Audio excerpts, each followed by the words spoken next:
Sa balitang sports, bagamat nagluluksa sa pagpanaw ng kanyang lolo na si Herman Moreno, patuloy pa rin ang dibdibang training ni National Archer Luis Gabriel Moreno para maisakatuparan ang kanyang asam na makapagsalba ng pwesto sa Rio Summer Games. Ang ulat mula kay Arian Malyari. May isang pangarap na nais matupad si Olympian archer Luis Gabriel Moreno para sa kanyang yumaong lolo na si Master Showman Herman Moreno.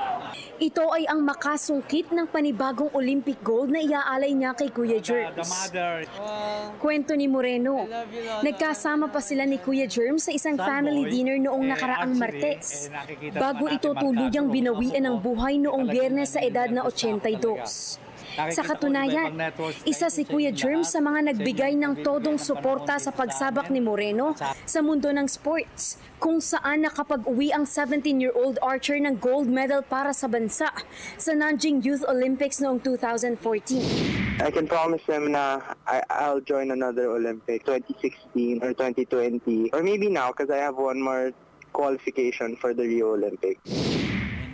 Samantala, ibinalita naman ni Moreno na puspusan ang paghahanda ng national team para sa kanilang nalalapit na pagpana sa Olympic qualifier na Archery World Cup sa Antalya, Turkey.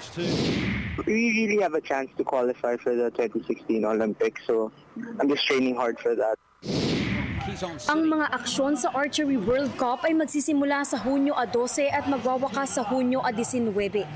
Para sa PTV Sports, Arian Malyari, Telebisyon ng Bayan.